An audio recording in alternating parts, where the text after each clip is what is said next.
Aleks U Show, 300 seconds of life-changing wisdom on health, happiness, purpose, and success. Inspiring people with inspiring stories around the globe, just for you, only on Aleks U. Our guest today is an incredible man with lots of experience to share.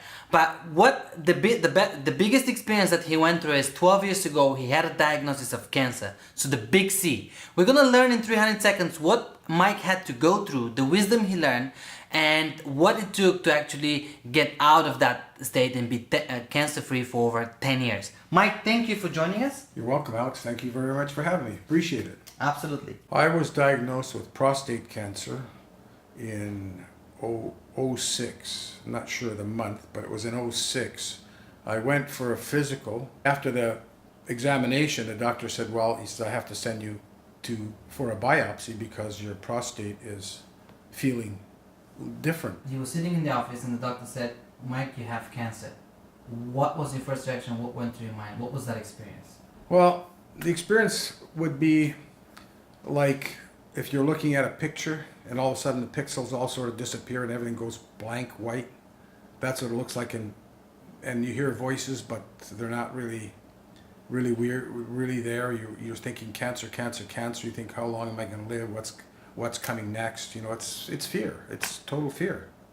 You know, there's no other way to describe it. I don't think I've ever been afraid of as afraid of anything in my whole life. After the doctor said, I'm sorry, but you have cancer, I didn't hear anything else. Like I said, everything just sort of faded to white, and all the voices were bouncing around. And we got out in the parking lot, and my fear turned into anger, because I thought, well, what did I do to deserve this? Why me, kind of thing, And my wife said, it's not all that bad. Didn't you hear what the doctor said? And I said, no, I didn't hear what he said. I just heard cancer, and that was it. And she said, he said that it's, it's not an aggressive type. The biggest hurdle was training myself to stay dry again. That was the hardest thing of the whole cancer operation, was to learn to teach myself not to be incontinent anymore, because that took a lot of work. That took say for example, once I got the catheter taken out, I had to get up every night, at first to start to stay dry, every night, every 45 minutes, go pee and then go back to bed. And then when I was dry every night after 45 minutes, then I'd lengthen it to an hour and 15 minutes or so. And then I would do that until I stayed dry every time. Then I would go to an hour and a half, 2 hours every night. And that took months. Yeah, I got mad.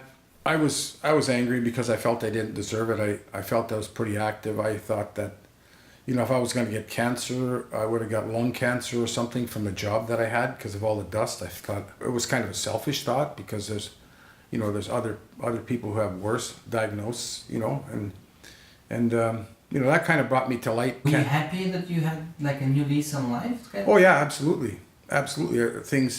Things changed that way. I realized that, life, we all realize that life is fragile.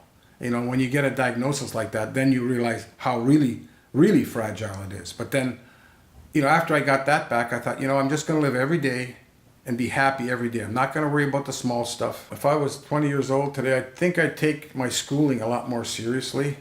After working like I did for 42 years, I think I think I would take my schooling seriously, because I just went to high school, got out of high school, and got a job, and that was it. But that was I'm not saying it's my parents' fault, but that was the mindset that it came from. If you want to work, you get a lunch pail, and you get a job, you go to work. That's it. I like to be nice to people. I think that what I do when I go out is I always go out with the mindset that if somebody needs help, I'll help them. And that makes me happy, instead of being negative to somebody. Simple things: open the door, carry their groceries for them. If you see somebody walking down the street with a heavy load, ask them if they need a ride.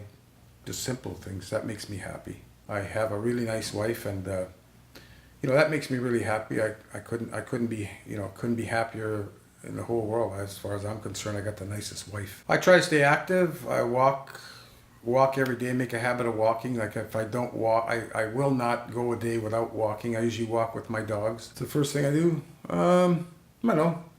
give my wife a kiss, talk to her. What's the purpose of life? I think for me, it is to enjoy my family.